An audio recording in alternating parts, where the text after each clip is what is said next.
Hello students, administrative law के paper में जो हमारा पहला यूनिट है वो है judicial control of administrative functionaries. As you all know that administrative law deals with the powers and functions of administrative authorities as well as the mechanism to control the powers and functions of these administrative authorities. प्रशासनिक विधि प्रशासनिक प्राधिकारियों के अधिकारों एवं कर्तव्यों और उनको नियंत्रित करने के विभिन्न तरीकों का अध्ययन करती है। तो इसमें लेजिस्लेटिव कंट्रोल के तरीके हैं, विधायी नियंत्रण के तरीके हैं जिसको आप प्रीवियस सेमेस्टर में पढ़ चुके हैं, और जो दूसरा कंट्रोल है वो है judicial control over administrative functions, प्रशासनिक कार्यों पर न्यायिक नियंत्रण। तो हमारा जो फर्स्ट यूनिट का फर्स्ट टॉपिक है उसमें है एग्जॉशन ऑफ एडमिनिस्ट्रेटिव रेमेडीज, प्रशासनिक उपचारों का समापन। ये हमारा फर्स्ट टॉपिक है जिस पे हम लोग इस लेक्चर में चर्चा करेंगे। तो एडमिनिस्ट्रेटिव अथॉरिटीज़ के फंक्शंस बढ़ने के साथ साथ उनकी पावर्स भी इंक्रीज होती हैं, और इन पावर्स के इंक्रीज होने के साथ साथ एक संभावना ये भी होती है कि जब उनके पास एडमिनिस्ट्रेटिव अथॉरिटीज़ के पास ज़्यादा पावर्स आ जाएंगी तो वो आर्बिट्रेरी या निरंकुश हो सकते हैं। तो एडमिनिस्ट्रेटिव लॉ में हम उनके इन एक्शंस को कि वो आर्बिट्रेरी ना हो पाए, जो उनके लिए पॉसिबल कंट्रोल मैकेनिज़्म है उस पर भी चर्चा करते हैं। तो जो उनको कंट्रोल करने का मैकेनिज़्म है उसमें एक कंट्रोल का तरीका है जुडिशियल कंट्रोल, जब जुडिशरी एडमिनिस्ट्रेटिव अथॉरिटीज़ के फंक्शंस को कंट्रोल करती है। तो ये जो doctrine of exhaustion of administrative remedies है, ये जो प्रशासनिक उपचारों का समापन का जो सिद्धांत है, ये सिद्धांत ये बताता है कि कब कोई when a person who is aggrieved by the action of any administrative authority can go to the court, can move to the court। ये बताती है कि कब कोई व्यक्ति जो कि किसी प्रशासनिक पदाधिकारी प्रशासनिक प्राधिकारी के कार्यों से क्षुब्ध है या अपने को एग्रीव्ड फील कर रहा है, वो कब कोर्ट मूव कर सकता है, कब जाके वो जुडिशियल रेमेडी सीक कर सकता है। ठीक, तो ये एक तरीके से ये बताती है कि क्या प्रॉपर स्टेज होगी, किस स्टेज पर जाकर के कोई व्यक्ति जुडिशियल अथॉरिटी कोर्ट की मदद ले सकता है किसी एडमिनिस्ट्रेटिव एक्शन के अगेंस्ट। ठीक, तो दिस प्रिंसिपल और this doctrine of exhaustion of administrative remedies prevents a litigant from seeking a remedy in a new court और jurisdiction until all claims or remedies have been exhausted, meaning thereby has been pursued as fully as possible in the original one or in the original case। तो ये जो exhaustion of administrative remedies का principal है, जो प्रशासनिक नियंत्रण प्रशासनिक उपचारों की समाप्ति का जो सिद्धांत है, ये किसी लिटिगेंट को, किसी व्यक्ति को जो एडमिनिस्ट्रेटिव अथॉरिटी के एक्शन से एग्रीव्ड है उसको प्रिवेंट करता है, उसको रोकता है किसी भी कोर्ट या जुरिस्डिक्शन से में मूव करने से, जब तक कि वो जो भी उसको एडमिनिस्ट्रेटिव क्लेम्स या रेमेडीज हैं उनको जब तक कि वो एग्जॉस्ट ना कर सका हो, जब तक कि उनको एज फुली एज पॉसिबल उनको परसू ना कर चुका हो। ठीक, तो ये doctrine of exhaustion of administrative remedies ये कहती है कि कोई भी व्यक्ति जो किसी एडमिनिस्ट्रेटिव अथॉरिटी के एक्शन से एग्रीव्ड है वो कोर्ट तभी जा सकता है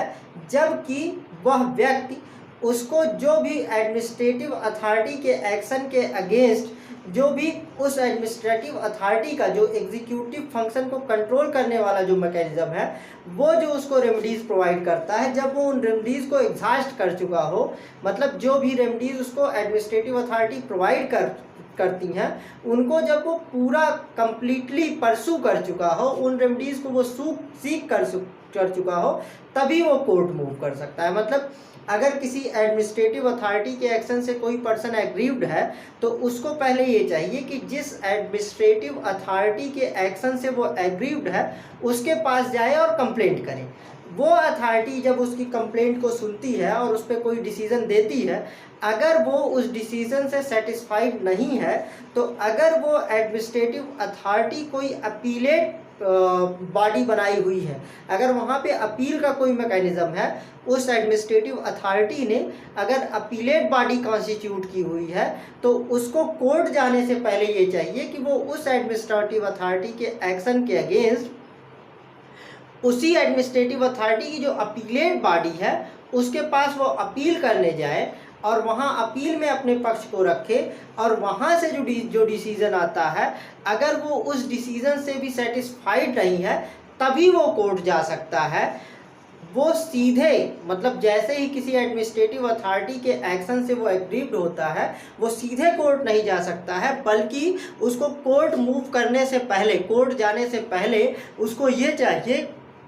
कि जो भी इंटरनल कंप्लेंट मैकेनिज़्म, जो भी आंतरिक शिकायत का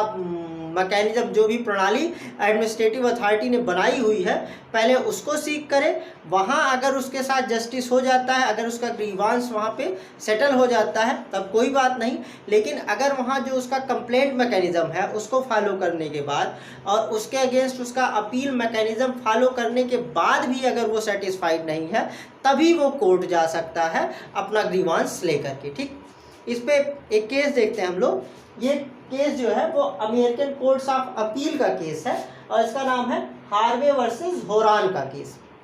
हार्वे वर्सेस होरान। इस केस में जो American court of appeal of fourth circuit था, उसने ये डिसीजन दिया कि the plaintiff sewing A government officer may not obtain judicial relief if he has not first exhausted his administrative remedies. इसमें यह कहा गया कि कोई भी प्लेंटिफ जो किसी गवर्नमेंट ऑफिसर को सू करता है, वो तब तक जुडिशियल रिलीफ क्लेम नहीं कर सकता है जब तक कि उसने अपनी एडमिनिस्ट्रेटिव रेमेडीज को एग्जॉस्ट ना किया हो। मतलब एडमिनिस्ट्रेटिव अथॉरिटीज़ के माध्यम से जो भी उसको मैकेनिज्म प्रोवाइड किया गया था, जो भी ग्रीवांस सेटलमेंट मैकेनिज्म था, उसको जब वो एग्जॉस्ट कर चुका हो, जितनी भी उसको एडमिनिस्ट्रेटिव रेमेडीज़ अवेलेबल थी, उन सारी रेमेडीज़ को परसू करने के बाद एज फुली एज पॉसिबल अगर वो उनको एग्जॉस्ट कर चुका है, मतलब उन सारी रेमेडीज़ को एक्सरसाइज कर चुका है, उसके बाद भी अगर उसको लगता है कि उसके साथ न्याय नहीं हुआ, तब वो कोर्ट जा कर के जुडिशियल रेमेडी सीक कर सकता है, इसके पहले नहीं। ठीक, एक दूसरा केस है, ये अमेरिकन सुप्रीम कोर्ट का केस है, Patsy versus board of Regents. ये अमेरिकन सुप्रीम कोर्ट का केस है, Patsy versus board of Regents. तो ये जो Patsy versus board of Regents का केस है, इसमें अमेरिकन सुप्रीम कोर्ट ने कहा कि ये जो doctrine of exhaustion of administrative remedies है, ये फंडामेंटल राइट्स के वायलेशन के केस में अप्लाई नहीं होती। मतलब अगर कोई व्यक्ति ये क्लेम करता है कि उसके फंडामेंटल राइट्स की ब्रीच हुई है, तो उसके मामले में उसके लिए ये मैंडेटरी नहीं है कि वो पहले एडमिनिस्ट्रेटिव रेमेडीज सीक करे और वो अपनी सारी एडमिनिस्ट्रेटिव रेमेडीज़ को एग्जॉस्ट करने के बाद ही कोर्ट जाए। ठीक, फॉर एग्जांपल हम इंडिया की पोजीशन लेते हैं, तो अगर कोई व्यक्ति एडमिनिस्ट्रेटिव अथॉरिटीज से एग्रीव्ड है, तो ये doctrine of exhaustion of administrative remedies ये कहती है कि पहले उसको एडमिनिस्ट्रेटिव अथॉरिटी के पास जाना चाहिए, उस एडमिनिस्ट्रेटिव अथॉरिटी का जो कंप्लेंट प्रोसीजर है, कंप्लेंट मैकेनिज्म है, उसको फॉलो करना चाहिए। अगर वहाँ भी उसका ग्रीवांस सेटिस्फाई नहीं होता है, तब उसको अपीलेट मैकेनिज्म को फॉलो करना चाहिए। वहाँ भी अगर उसके साथ न्याय नहीं हो पाता है, जस्टिस नहीं हो पाता है, फिर भी अगर वो एग्रीव्ड है, तब वो कोर्ट जा सकता है। लेकिन ये कब? ये जब उसके किसी ऑर्डिनरी राइट की ब्रीच होती है। अगर कोई व्यक्ति ये क्लेम करता है कि किसी एडमिनिस्ट्रेटिव अथॉरिटी ने उसके फंडामेंटल राइट्स की ब्रीच की हुई है, तो इस मामले में उसके लिए ये ज़रूरी नहीं है कि वो अपनी सभी एडमिनिस्ट्रेटिव रेमेडीज़ को एग्जॉस्ट करे और उसके बाद वो कोर्ट के पास जाए। हमारे कॉन्स्टिट्यूशन का आर्टिकल 226 और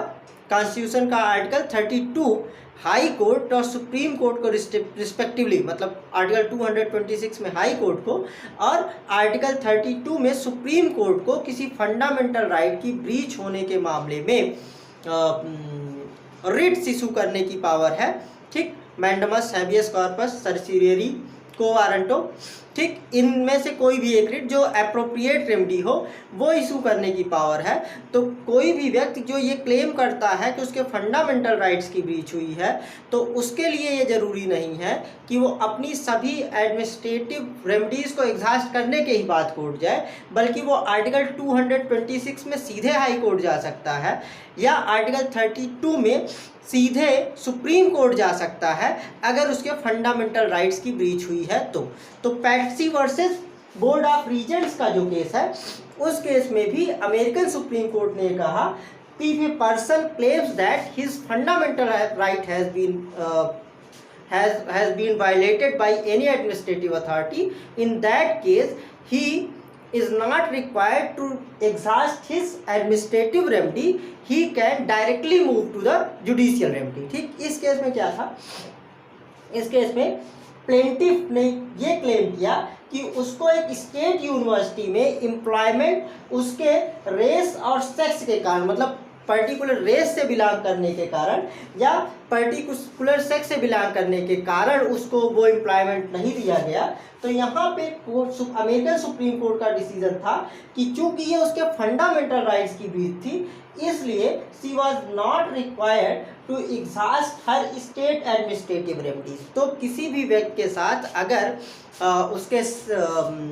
रेस के आधार पर या उसके सेक्स के आधार पर कोई डिस्क्रिमिनेशन होता है, तो ये उसके फंडामेंटल राइट की ब्रीच है। तो ऐसे फंडामेंटल राइट की ब्रीच के मामले में कोई भी व्यक्ति एडमिनिस्ट्रेटिव अथॉरिटी के अगेंस्ट जो एडमिनिस्ट्रेटिव रेमेडीज़ हैं उनको एग्जॉस्ट करने के लिए बाउंड नहीं है, वो सीधे जुडिशियल रेमेडी के लिए मूव कर सकता है, और ये प्रिंसिपल वहाँ पे अप्लाई नहीं होता है। ठीक, तो ये आपके एग्जामिनेशन में अगर क्वेश्चन आता है तो इस पर शॉर्ट नोट लिखने के लिए आ सकता है, या इसकी मीनिंग पूछ सकता है कि what is doctrine of exhaustion of administrative remedies, या पूछ सकता है व्हेन डज इट अप्लाई, मतलब ये अप्लाई कब करती है, या does this doctrine apply in case of fundamental rights also, या क्या ये doctrine of administrative remedy fundamental rights की ब्रीच के भी मामले में अप्लाई होती है। ये क्वेश्चंस इस पे आ सकते हैं शॉर्ट नोट में। और ऑब्जेक्टिव टाइप क्वेश्चन में इन्हीं के इर्द गिर्द 2-4 ऑप्शन बना के आपसे पूछ लेगा कि doctrine of exhaustion of administrative remedies does not apply in the case of, 3 कोई और वो दे देगा, और एक क्वेश्चन आपसे उसमें डाल देगा कि it does not apply in case of breach of fundamental rights. ठीक,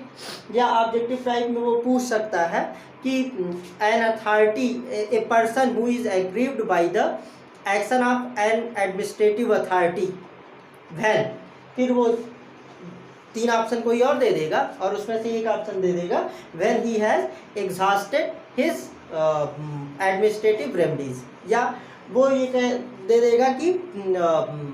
the doctrine of exhaustion of administrative remedy means, और उसके बाद वो कुछ 2-3 ऑप्शन दे देगा, उसमें से एक ऑप्शन ये डाल दे देगा कि when the plaintiff has fully exercised all the remedies available to him against the administrative authority. तो ये अगर ऑब्जेक्टिव टाइप क्वेश्चंस आते हैं तो उसमें पूछ सकता है। ठीक, तो ये टॉपिक यही कंक्लूड। ठीक, इसके बाद जो हमारा टॉपिक है उस पर हम अगले लेक्चर में चलेंगे। ठीक, थैंक यू।